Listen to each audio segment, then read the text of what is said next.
Masyarakat menanti keadilan dari 9 hakim konstitusi dalam memutus gugatan uji material tentang sistem pemilihan umum. MK diharapkan memiliki integritas dan tidak begitu saja mengambil keputusan tanpa mempertimbangkan nilai-nilai penting dan utama dari undang-undang. Kita akan membahasnya bersama dengan Ketua Bidang Hubungan Legislatif DPP Partai Nasdem, Atang Irawan. Mas Atang, selamat sore. Selamat sore, Mbak Vivi. Dan juga bergabung dari luar studio, pakar hukum tata negara sekaligus Direktur Pusat Studi Konstitusi Fakultas Hukum Universitas Andalas, Ferry Amsari.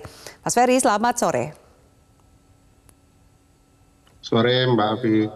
Ya, baik. Saya akan ke Mas Atang terlebih dahulu. Nasdem menjadi salah satu partai yang terus mengawal sampai nanti adanya putusan.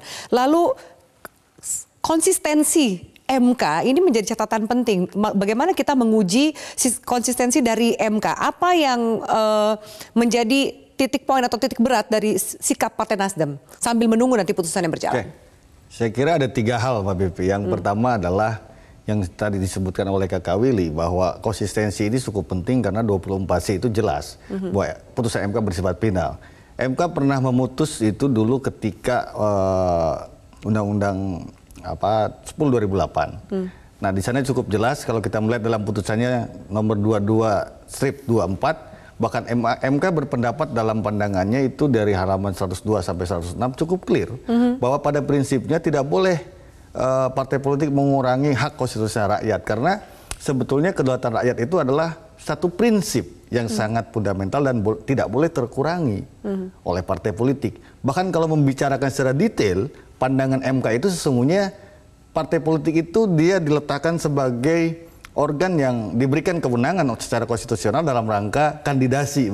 Saya kira kalau membaca itu clear betul bahwa rasanya tidak mungkin kemudian MK mengatakan bahwa sistem proporsional terbuka itulah inkonstitusional, apalagi itu saya kira bukan urusan konstitusionalitas. Kan sebetulnya perspektifnya bukan question constitution.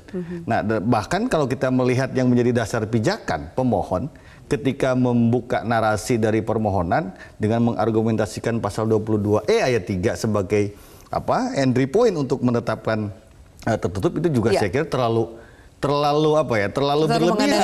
Padahal sebetulnya kalau kita melihat pasal 22E ayat 3 itu bukan dalam konteks sistem pemilihan, tapi itu sesungguhnya adalah siapa yang mengajukan caleg, begitu loh. Ya partai politik. Karena kalau kita membaca itu sesungguhnya bisa saja terbuka, bisa tertutup proporsional ya. Bisa juga mungkin distrik. Tapi yang mengajukan kandidatnya itu adalah partai politik. Jadi bukan dalam konteks skema tentang sistem. Nah, yang ketiga saya kira yang khawatir kalau misalnya dikunci oleh MK bahwa terbuka itu inkonstitusional, kita tahu bahwa pemilu itu sebetulnya sebuah proses yang dinamis. Ketika dikunci nggak bisa dievaluasi, ini saya kira berbahaya ini. Maka akan terjadi sebuah turbulensi justisial terhadap hal tersebut. Kan kita melihat misalnya fakta empiriknya bahwa sistem pemilu itu sesuatu yang bersifat dinamis. Kita lihat dari 55 tertutup, masuk ke 2004 terbuka gitu kan. Kemudian juga sampai sekarang ini kan saya khawatir kalau dikunci akan menjadi stagnansi. Dan ini akan membahayakan saya kira. Dan juga yang paling penting adalah kalau kita melihat statementnya DPR, ini juga akan berimplikasi nih antara dua organ tidak bertemu.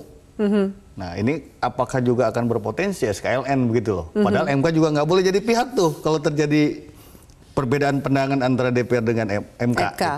Oke, baik, terima kasih.